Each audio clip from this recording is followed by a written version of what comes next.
Hi everybody. Boy, have we got something in store for you today. Kind of a messy job, but it's something that's got to be done. When the original owners poured the floor in here, this is a floating slab, and I think they poured it and they screeded it. They maybe troweled a little wee bit around the edges, but I think they went for lunch and had some beers, and they come back. Maybe everything else was hard in the middle, because this is just the screed marks from 2x4s as they screeded the cement back, and it hardened like that, and it's been a mess. We've had the dogs in here for about 6 weeks now, and it's been just a nightmare to try to clean up in here. So what we're doing is we've got a product from Quikrete. I forget what it's called. It's just Quikrete Quick Dry Self-Leveling Floor Resurfacer. And what we do is we get the floor clean. So Sue was out here on her hands and knees with a brush and soap and water, brushing all the grease and the grit out of the cracks and the holes in this porous concrete. And once that was clean and dry, we're prepping the floor with this bonding agent that Quikrete has for their products. And we basically just water this stuff down. Don't know if you can see in the bucket, but it looks just like, and it smells like a carpenter's wood glue. And you buy it by the gallon. We mix it maybe 1-to-1 with water just to thin it out. And then we put it in and brush it into the cracks. And just work it over the whole floor, get it worked into all the cracks and all the holes. And then we'll let that sit and dry for a little while, maybe a couple of hours. And once that's dry, once it's kind of tacky, then we can start mixing up the cement mix and pour the self-leveling stuff in here. But for now, we're just going to get this bonding adhesive onto the floor, and we'll let that dry and go for a little bit of a break.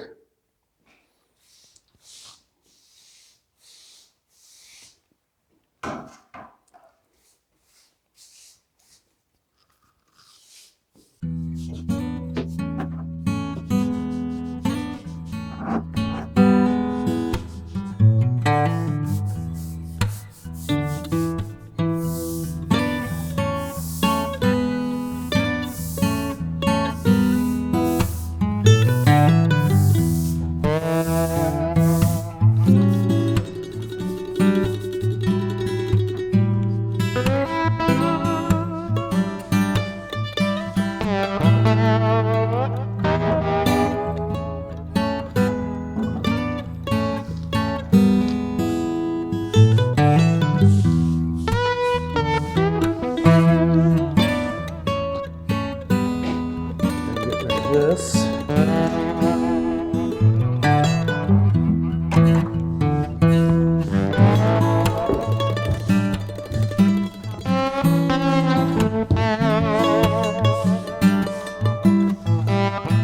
There's a lot of holes and torusy things in this floor that the glue flows into and then makes a bit of a puddle. So over the next couple hours, I'm going to be coming back in here and just taking this broom and brushing it out of those holes a little bit so that it's not wet in there. So it's supposed to be kind of dry, kind of glazed over. I'll say maybe tacky when you're walking on it. And we'll probably set up a fan in here too, just to help it dry a little bit, because it is cooler out.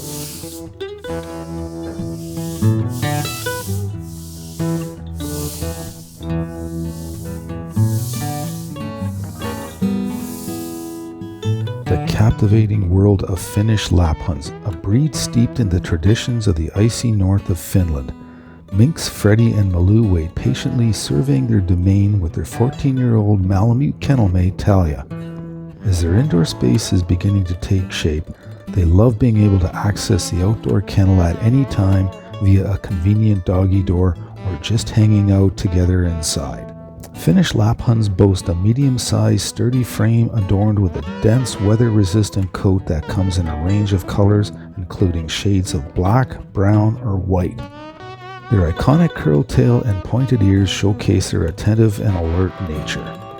Affectionately known as Lappies, these dogs excel in forming deep connections with their families. Their vitality and agility suit various activities such as obedience training, agility trials, and even therapy work, underlining their versatility and keen willingness to learn and engage.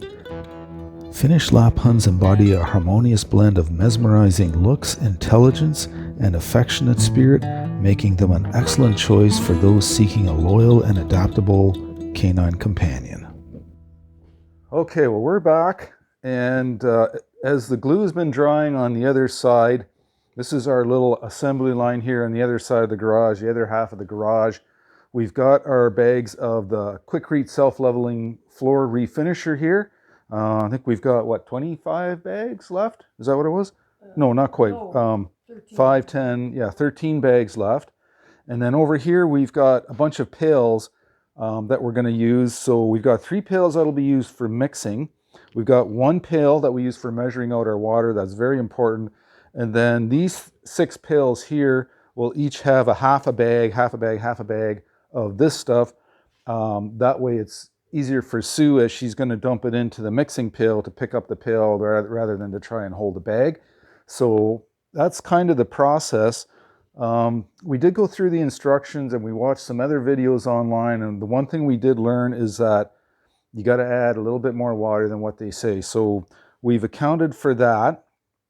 And if you look inside this pail here, you can see we've got a black mark of where the water has to get filled up to. So what Sue's going to do is just dump that pail into one of these 3 mixing pails, and we'll just fill up all of those pails with the right amount of water, and then they're ready to go. And then I'm going to take a bag of this stuff and I'm going to dump it in, split it into 2 pails, take another bag, split it into those 2 pails, and take another bag and split it into those 2. And then we can start with the mixing process.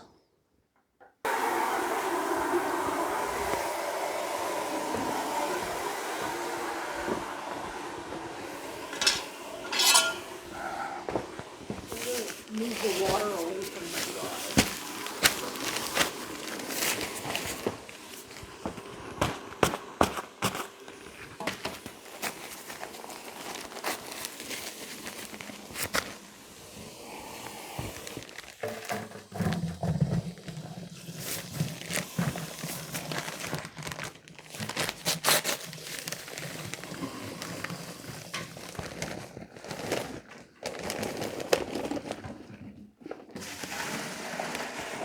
Ooh, it's dusty. Very.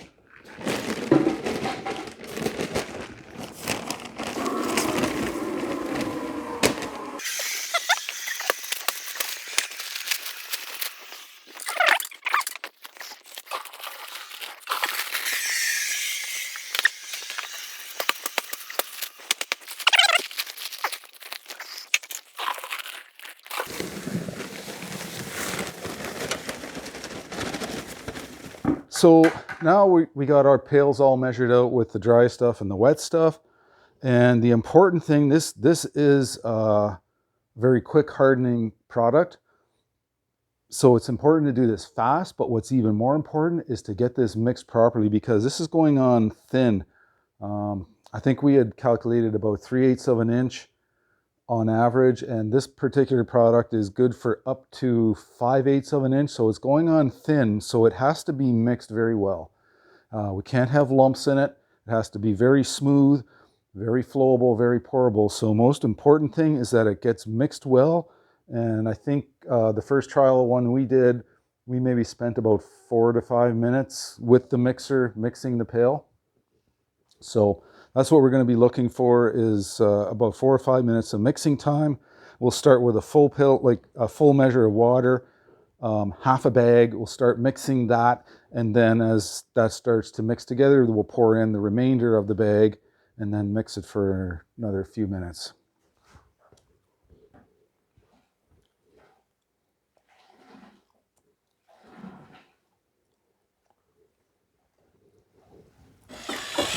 You can pour more away. Yep. Well, remembering how thick it was later on. Oops. Yeah. Jode for the dust. Can't go too fast.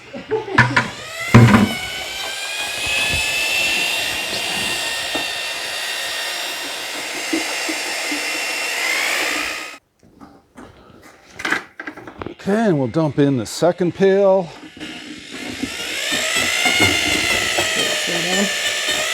Okay. Maybe give me a second. Yeah, let her go.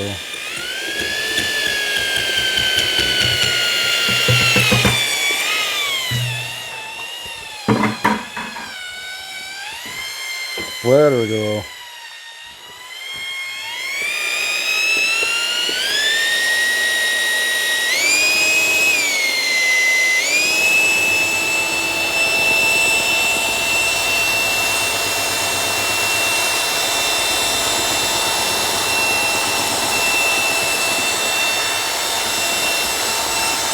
Starting to look pretty good.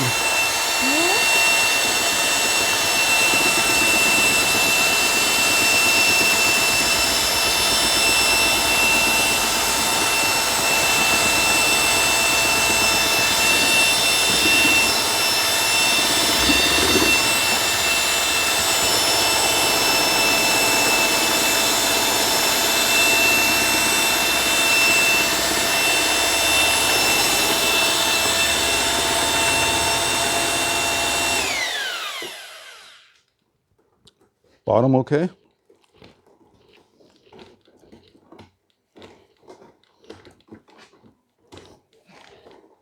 You want me to do the sides or? Well, they look pretty good. They're not. It gets worse with the more pails you do. Because the sides start to take up, okay.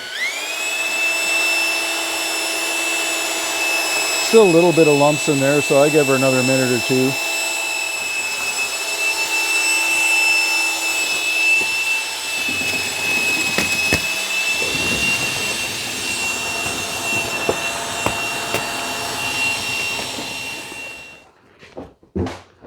All right.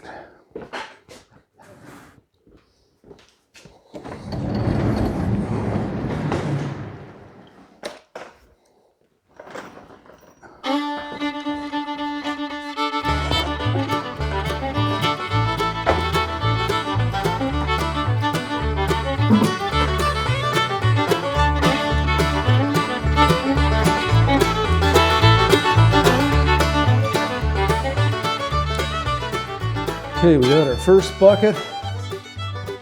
I'm gonna dump this out. And then I got this squeegee, which seemed to work the best for leveling it. You don't wanna trowel this stuff. In fact, you can't almost trowel it. It's sticky, it doesn't trowel. But once you dump it, you can sort of push it around a little bit and get it to flow. And then what I was doing was I was just puddling it, and that would just sort of help it find its level. And you can do that for a few minutes and then just leave it, walk away, and just let it find its level, and it actually works out pretty good.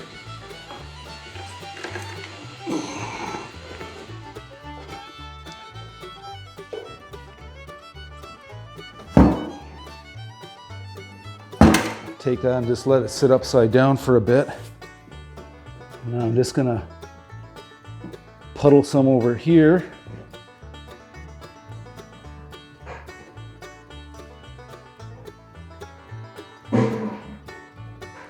Just sort of swoosh it around a bit, and you can sort of see where it's trying to find its own level.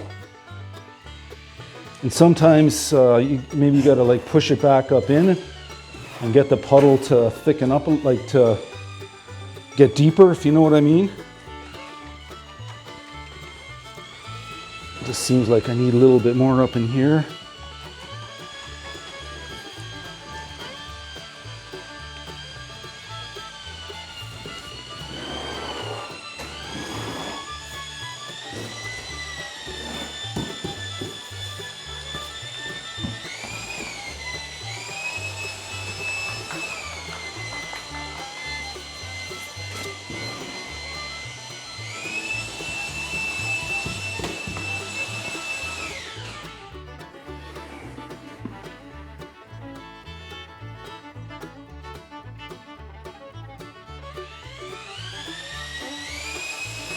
Hardest part's going to be trying to get it to match up to the piece that I did earlier.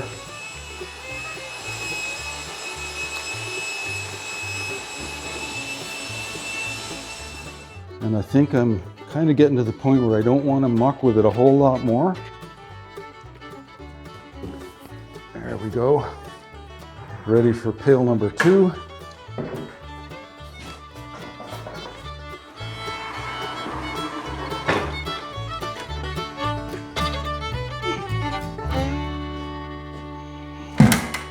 It's pretty much just a case of dump it out and let her go.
Well, there it is. What do you think?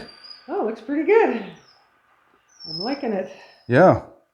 I mean, we did cheat a little bit in we did the first half of this room about 2 or 3 weeks ago. We had some neighbors come over and help us out because we weren't really sure what kind of effort it was going to be. It turned out to be easier than we thought. So we thought, well, we should be able to do this part ourselves.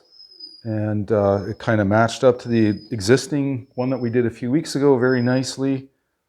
I don't think we could have done the whole thing all the way across. I think it would have been starting to get hard by the time we circled back. So I think this was the best way to do a floor of this size. Especially with just 2 people. Right, yeah. If you had 5 or 6 people maybe that could just keep mixing pail after pail after pail and a couple of guys dumping and smoothing it, you could probably do it. But this turned out good. I like it. It's so much better than it was. Oh yeah, it was so rough before. Yeah.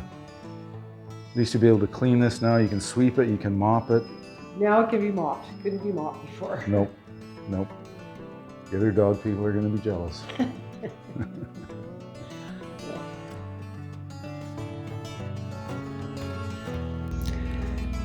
This summer saw the moves of 2 complete households merge into this one Northern Ontario acreage.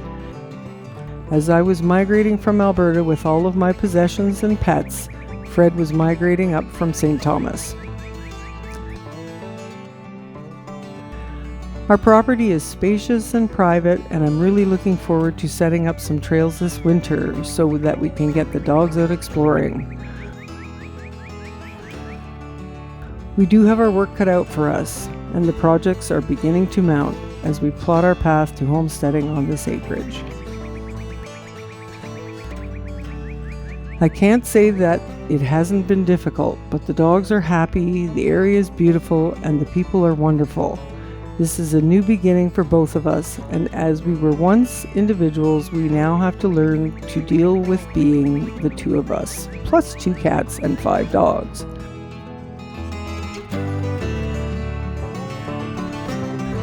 Thanks for watching this video. If you liked it, click the subscribe button and also give it a like. We look forward to seeing you in the next episode.